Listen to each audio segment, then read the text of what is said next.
Moi boas noites, benvidos a este Museo de las Artes. É un verdadero placer contar coa súa presencia nunha actividade en este espacio de acollida que é este museo, nesta sala, na que a música ten sempre un protagonismo fundamental.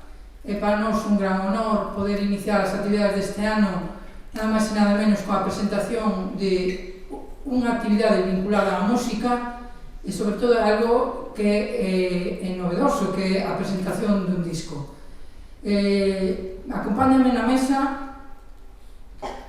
Manuel Varela Rey, o meu xefe de Servicio de Coordinación da Área Cultural, e don Fernando Vázquez Arias, o compositor e director de orquesta, a quen para nós é unha honra terlo aquí neste museo. É coñecido xa por todos ustedes, é unha das persoas con maior formación aquí en Galicia, o que iso contribuye a facer país. Sentímonos moi honrados por elo, e sobre todo porque eu penso que conseguiu algo moi difícil, que é toda unha epopeya neste momento, nesta terra, na época que nos toca vivir, que é formar esta gran orquesta en Melide, que é un centro de patrimonio cultural amplísimo, co Camiño de Santiago, e que para nós sempre é unha referencia en todo, que sempre tratamos de visitar, nós como museólogos, o museo, por suposto, pero agora moito máis, coñecendo todo o patrimonio cultural, coñecer todo isto. Para falar da súa obra, nada mellor que o meu xefe, a que lle paso a palabra, Manuel Rey, que coñece perfectamente todo este tema. Gracias, director. Aquí, por aí. Bueno, eu xeño como invitado de Fernando, non veño como xefe de ninguén, e, por lo tanto, en este caso, a xefa ela, que é directora, por ese que preside o acto, lo cual sentímonos gustosos de que a directora, pois, este aquí. E aproveitar tamén para agradecerlle que este espacio magnífico, estupendo, tanto por ubicación dentro da ciudad como por a propia instalación, pois que sea coñecido por o maior número de personas e que todo o mundo podamos disfrutar do mesmo en calquera das actividades que se faga aquí. E hoxe, pois como esta. Fernando é un atrevido, porque se non fora atrevido non se ocurría montar unha orquesta sinfónica en Melide.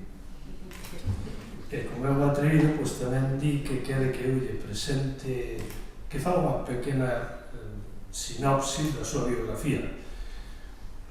Vou a procurar ser o máis objetivo posible, ainda que me mova a pasión, pero vou a tratar de huir dela.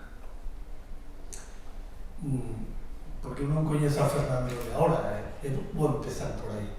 Espero que me permitan ustedes este inicio. Eu teño poucos anos, poucos máis de 30, en Carballo, eu presidía un centro cultural. Nese centro cultural facíamos todas as actividades na Casa de Xuventude que podíamos. Entonces, facíamos a xestión que nos ofrecía un concerto, pois, recollíamos. Eu creo que foi a través de unha visita a Caixa Galicia que nos dixeron, mira, hai un concertista aquí de piano, un pianista xoven que é tal, que é magnífico, que é estupendo e que se o querede levar para un concerto, claro, veñe. E aí coñecín a Fernando. Na Casa de Xuventud, un día de Semana Santa. Dice que na nosa terra chove moito, aquel día non chovía, aquel día diluviaba, facía frío, era imposible salir da casa, non había posible. E cando Fernando ven a estrenar, ou, bueno, a tocar as súas obras, pois eu creo que éramos 6 ou 7 naquele concerto, non éramos máis. E Fernando, pois, a tocar, nos encantados, pois escoitaba. Cerca do final, pois, ocurre-se dicir, mira, xa que son de 6 ou 7, se queredes subir para aquí, para arriba, para o piano, tocamos aquí tamén, porque así xa estamos máis en familia. Entón, os que estábamos ali, rodeamos o piano. É unha señora que dice, mira, é unha de Beethoven, esa é unha para Elisa, usted conoce? Mira, primeira petición, a complacer. O sea, a señora se quedou encantada. E Fernando, mira, co piano podese facer todo, podese expresar, pois todo tipo, tal. E digo a señora, pero pode expresar o... Sí. E logo pode expresar usted, agora van vir as festas do San Xoán Carballo, usted pode expresar así un día de festa. Bueno, pouco difícil, empezou a inventar e a tocar. E outra señora animouse e dille, pásanos o río por aquí, usted é capaz de facer o paso do río, un día de temporal, un pouco co vento, non sei que máis. Bueno, se me pide unha cousa, intento, se me pide dúas, fai máis difícil, e se ainda por encima me pide con vento, pois a cousa está máis complicada. E vai a tocar. Eu quedei con aquele concierto, porque eu creo que foi o concierto máis bonito que tuve a ocasión de contemplar na miña vida. Son desas cousas que che van axudando a entender a música, a amala, a querela, e a personas como Fernando, pois, que hai xente por aí pois, que fai maravillas, pois é o que temos que agradecer e disfrutar. Eu vou a falar de Fernando como compositor. Hoxe presentamos un CD, ele é o autor, é o pai da criatura, entón eu vou a falar en esa faceta únicamente. As primeiras pezas que Fernando compón para piano, fundamentalmente para voz e piano, están datadas algo polos anos 80, cando Fernando estudia piano, trompeta e composición no Conservatorio da Coruña. Estas obras foron estrenadas por él ao piano, aí está, non parece, non? Era máis xove, verdad? Cando miramos para atrás con retrospectiva, dices, ese é Fernando. Estas obras foron estrenadas por él ao piano, a maioría no Teatro Rosalía de Castro, gravadas por Radio Nacional de España. Na súa primeira etapa, como director da Coral Polifónica O Eco da Coruña, magnífica, fantástica, O Eco, ele estuvo director no ano 82-86 e tamén ten lugar a estrea de varias obras para esta formación, tanto en galego como en castelán. No ano 87, estamos falando xa de 10 anos, chaman a Fernando para dirixir o Conservatorio Municipal de Alalín e tamén lle encargan que dirixa o coro e a banda municipal. Para estas formacións escribe numerosas obras entre as que destaca a cantata do Deza, con textos do periodista Armando Vázquez. A obra está composta por coro, orquestra e 6 movimentos. Deza tras deza, agorada, cambia do son e foi estrenada o Día das Letras Galegas con grande éxito con motivo da inauguración do Auditorio Municipal de Lalín. Ese ano, do 87, a Diputación de Pontevedra, xuntamente co Concello de Baiona, encarguenlle a música para conmemorar o 5º centenario da arribada da Carabela Pinta a Baiona, obra que se estrenará no 92, coincidindo con outro auditorio, pero esta vez en Baiona. Estábamos naquel momento, a finales dos 80, dotando aos concellos de pequenas infraestructuras que permitiran disfrutar destes acontecementos. Por iniciativa duns 40 músicos, profesores de conservatorio no sur de Galicia, crea no ano 94 a Orquestra de Cámara de Pontevedra, onde xóvenes intérpretes e compositores terán unha oportunidade de estrenar as súas obras, creando un ciclo de canción galega onde participaron máis dunha dúcia de compositores. No concerto de presentación desta orquestra, no Teatro Principal de Pontevedra, estrenará en Pontevedra unha peza para barítono na orquestra, A Coruña é unha serea. Ese mesmo ano, o director Vázquez Arias realizará unha xira de máis de 20 concertos por toda España ao fronte da Filarmónica Nacional de Moldavia, onde levará no programa 2 dos 10 arreglos sinfónicos sobre temas populares galegos. As obras son Suite de Valses Galegos e Suite de Muiñeiras, presentadas dentro do programa Luminaria, adicada ao Camiño de Santiago e por encargo da Consellería de Relacións Institucionales de Portomene. Eu lembro aquel proxecto de Romaría Internacional con moito agrado, porque éramos 18 concellos de todo Galicia que se traía unha actuación de moito nivel, sobre todo as do oeste de Europa. Entonces, durante o mes de xullo, iban actuando nesas 18 plazas de concellos de Galicia. E Carballo era un dos concellos donde tuvemos a oportunidade de disfrutar de aquel espectáculo único que era a luminaria. Nunha localidade mariñeira, cando viron aquel ballet Jock de Moldavia, aquelas mozas de Moldavia eran todas iguales. Vías unha e diciste, estas están cortadas todas por o mesmo patrón, a mesma altura, o mesmo peso, todo igual. En un porto mariñeiro, as mulleres decían, cando vían bailar aquel ballet, estas non bailan, deslizan. Era fantástico. E Fernando dirixía aquela orquesta filarmónica única. Claro, aquel ballet interpretou e bailou unha muiñeira. Un ballet de Moldavia, bailando unha muiñeira. É dicir, estos, pero son de Moldavos de verdade, e bailan así a muiñeira.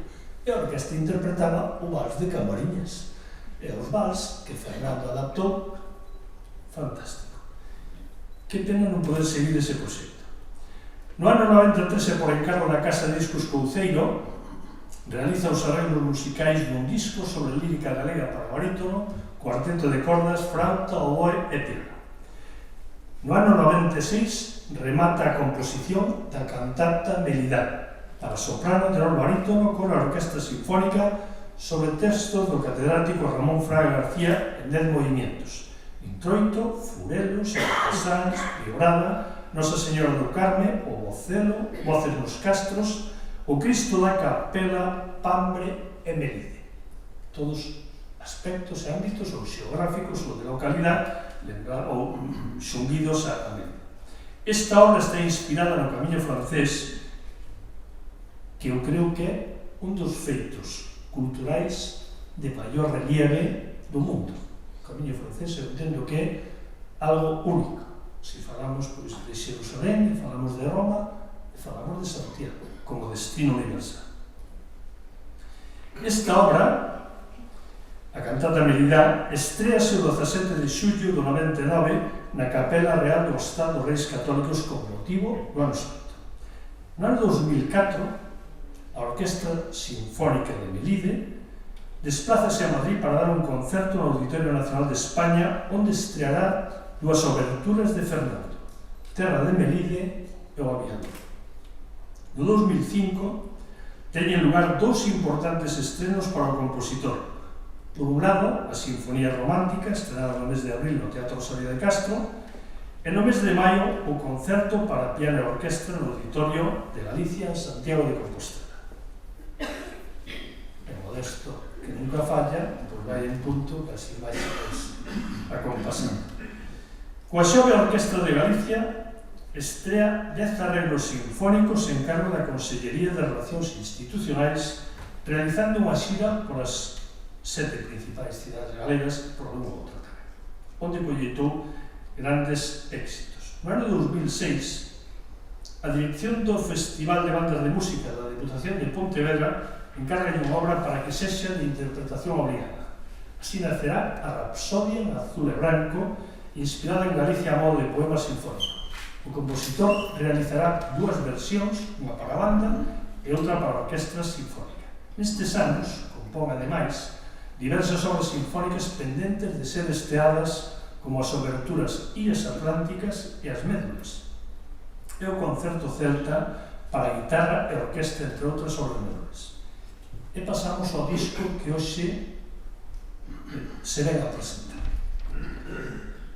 No ano 2012, que además tuve a fortuna de asistir a aquel estreno, estrenase no auditorio do Conservatorio Profesional de A Coruña varias obras de cámara, como a Sonata Compostelana para piano, a Elexía Apaixonada para cello e piano, o Trío en la Bemol Mayor para violín, cello e piano, e o Cuarteto de Corda e a Suite do Camiño de Santiago para quinteto de cordas.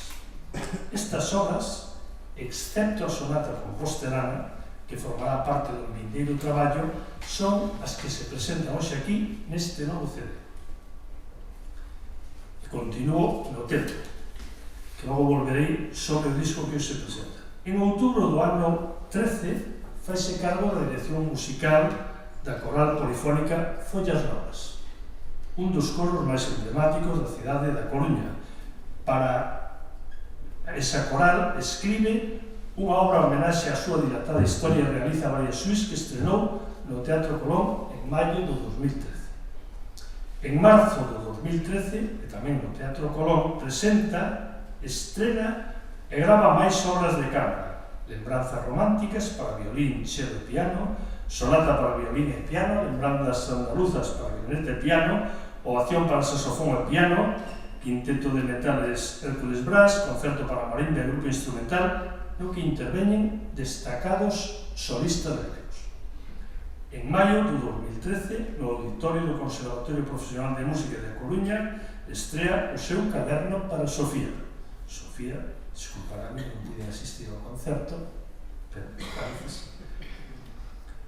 Este caderno para Sofía é a filla de Fernando e de Pepe, composto de 9 pezas para piano solista con acompañamento do quinteto de cordas, está inspirado en lugares de Galicia como a Ribeira Sacra, na Mariña Lucense, as Fragas do Eume, nas Burgas, a Brisa do Miño, e tamén se facía unha pequena mención pois a familia de Fernando.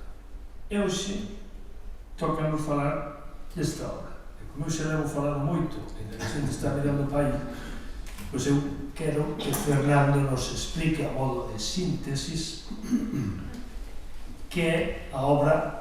Despois regalarse como se deu, o personal que temos. Bueno, ves? O sea, que algo intentaremos conseguir. Este CD, a primeira peza é a Elexía apaixoada. Efectivamente, Elexía. A miña música toda ten que ver sempre con algo en concreto. Non é raro que faga unha música sin que haya un contexto, sin que haxa algo a maiores, non? Entonces, a Elexía apaixonada, pois eu quixen facer un pouco o que estaba Pepe embarazada de Ismael, e quixen reflexar ese momento de Elexía, de tristeza, pero non de alegría, de todo ese desenrolo que hai no parto e de todo eso, non? Entonces, esa peza, elexí un instrumento que era o violonchelo, o piano, porque o chelo é casi como a voz humana, non? Entonces, quería describir ese acto con un instrumento que se parcela, pues ese lamento, esa cosa, ¿no? O sea, cuando escuitemos a primeira peza de Elexía, sabemos de onde va. Efectivamente, pues ese Elexía. O feito único de un nacemento. Ese o Ismael é único para ti e para Pepe, claro. Claro. Esta obra, que está composta no ano 2008, foi está interpretada para na grabación polo violonchelista Juan Almarza e acompañado ao piano por Javier Vázquez de Greda. A segunda peza é un trío en la bemol mayor para violín, cello e piano. Esta é unha obra xa bastante do ano 2000 aproximadamente, xa non é unha obra recente, é unha obra que tiña pendiente de tocar, de estrenar. É unha obra que quizá xunto ca Suite do Camiño e das más gallegas. Está estruturada en 3 movimentos, en un alegro, un andante expresivo e un rondó.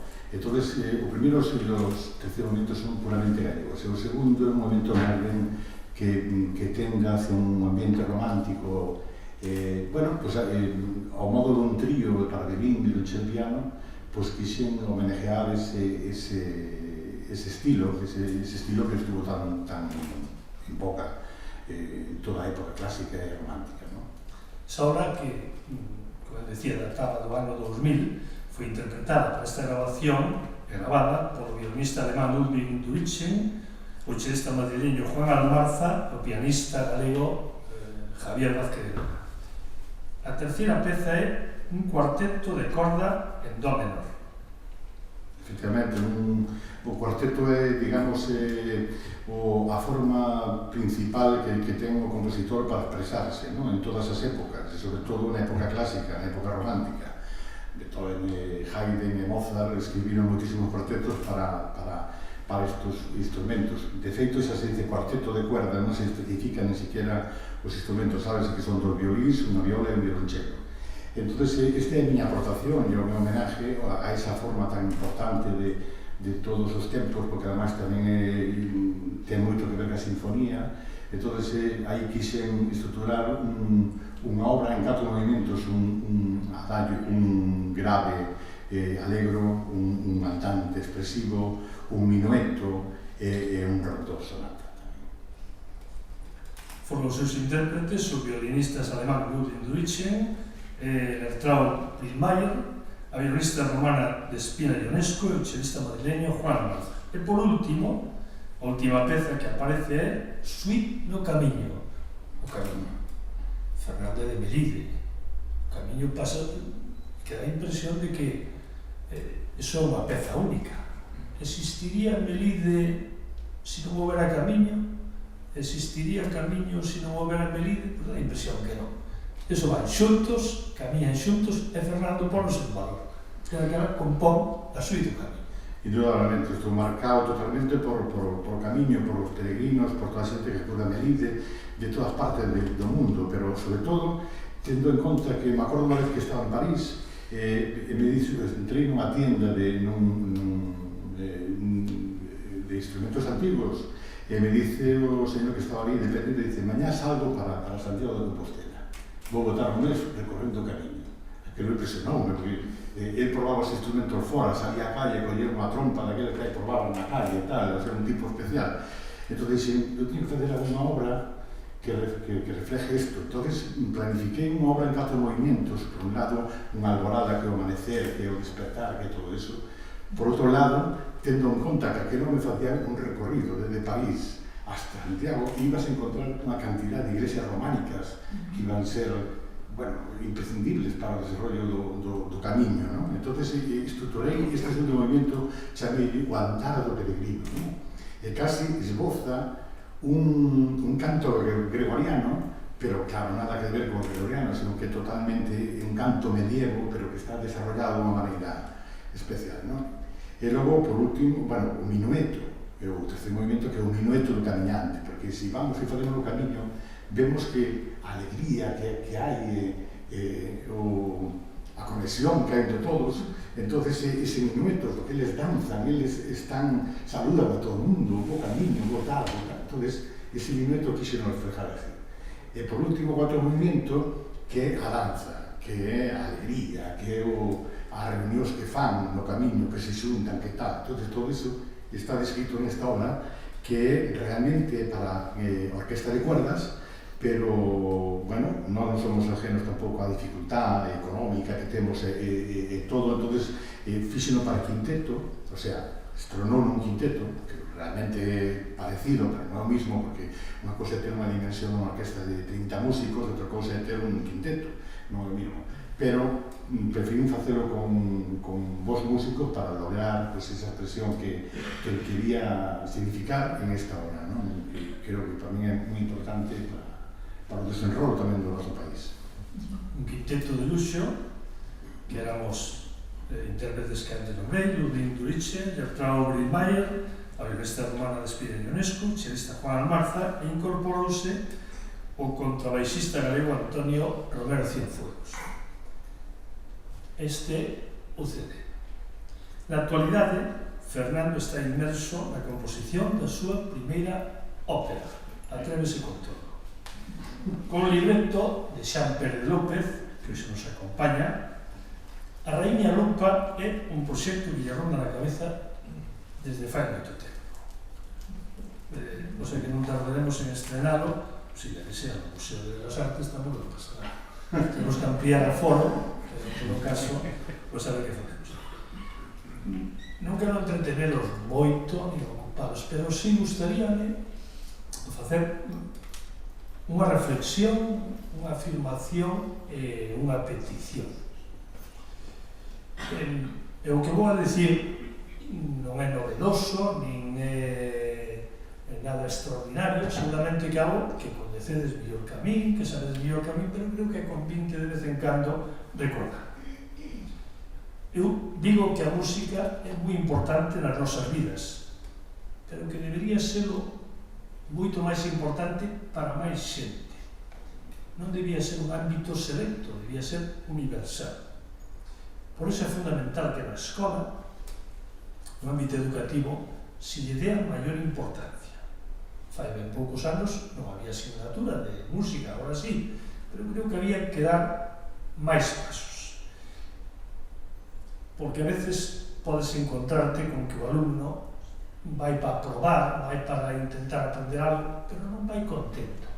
Eu creo que había que aspirar a que esa asignatura, se se pode chamar, ou esa modalidade, ou esa formación, que o alumno fora entusiasmado. E para que a música sea unha maneira de ser, unha maneira de vivir, unha maneira de comportarse, eu creo que é necesario facer moita pedagogía, explicar ben os beneficios, todos os beneficios que ten a mesma. Non digo nada novo se salimos aí afora e o que nos encontramos é moito ruído e pouco sonido.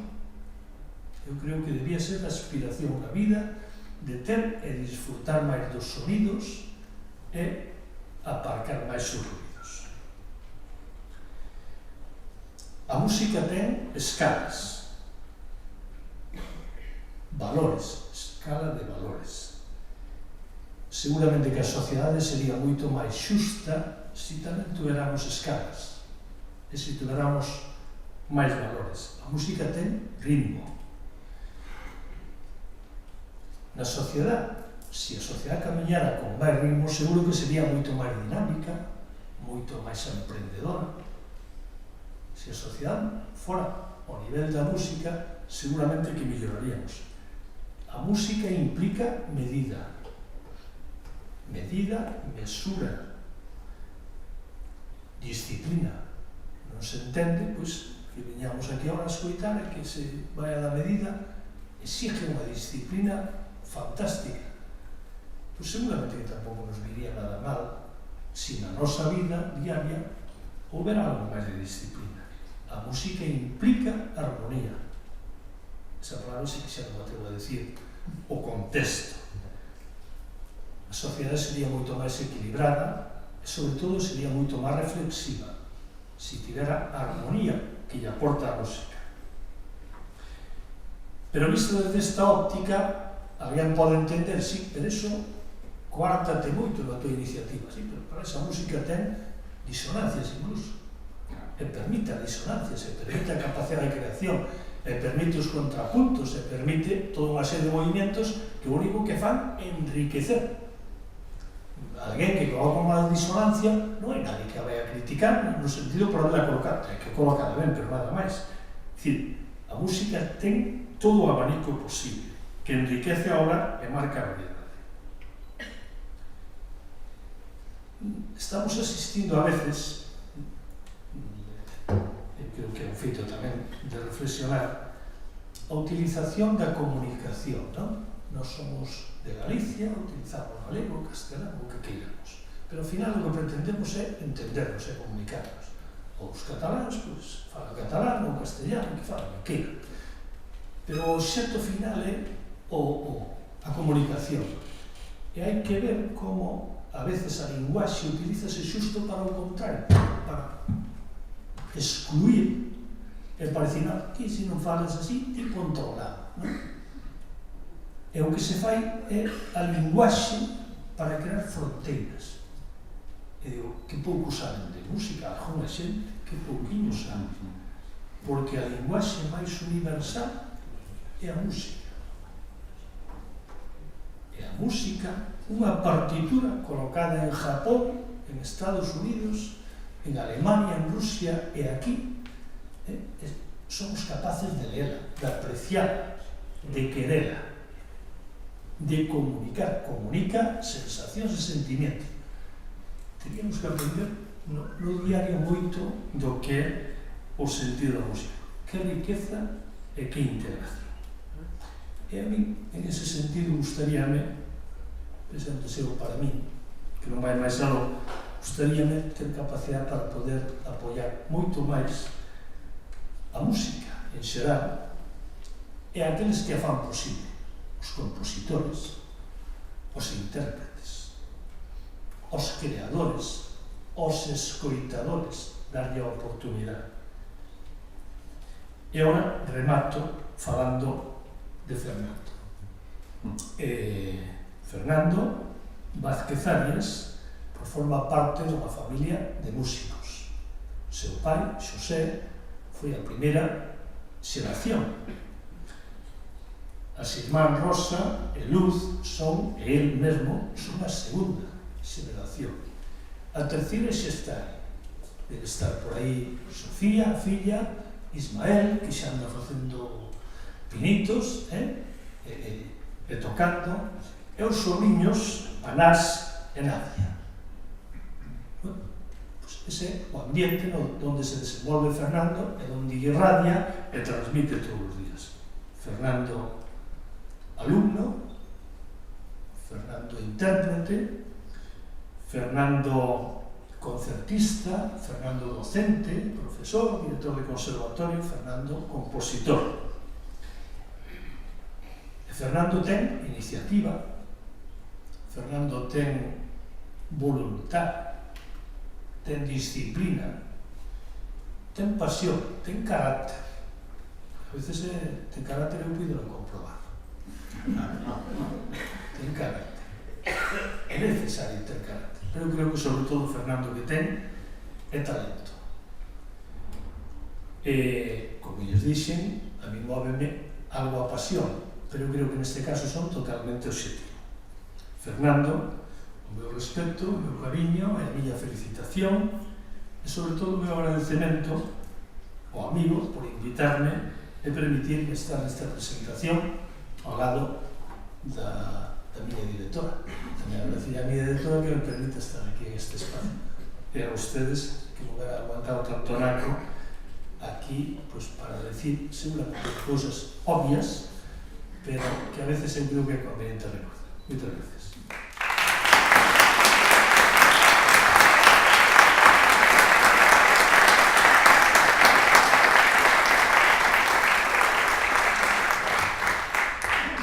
Gracias, Manuel Varela, un xefe querido. Nada de obviedade. Penso que todo o que nos acabas de decir invítanos á reflexión. É unha presentación do máis interesante, amena, distendida, e agradecemos xa en ano. Como tantas veces, todo o que as iniciativas deste museo que sempre está respaldando. Moitísimas gracias por estar aquí con nós, menos que poder acompañar a nuestro protagonista, a Fernando Vázquez Arias, perdón. No, Vázquez Arias, está ben. Sí, está ben. Pensé que estaba mal. Pero se pone un V Arias. Como sempre sube Arias. Moitísimas gracias por contar con este museo e poder ofrecer todos tus sabidurías. Eu quero agradeceros, de verdad, a Manolo porque é un gran amigo, e aquí tamén por presentar este acto, e todo o público que está, porque sí que son, pois hai fútbol, ademais, sí que é un gran sacrificio, e sí que ademais, bueno, pois estas, a música a veces non atrae todo o que ten que traer, pero moitas gracias por vir a todo.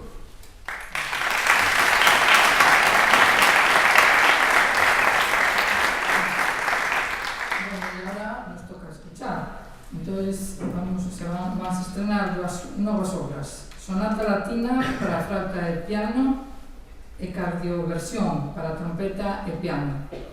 A pesar de que nos seus inicios Fernando foi trompetista, esta é a primeira obra que escribe en este instrumento, ou para este instrumento. O piano vai estar Ricardo Blanco, a flauta Fernando Gracia e a trompeta a Blanco Pello, todos eles profesores do Conservatorio Profesional e Superior de A Coruña. Sin máis, Sonata Latina con Ricardo e Fernando e despois Cardioversión con Ricardo e Abraham. Moitísimas gracias a todos.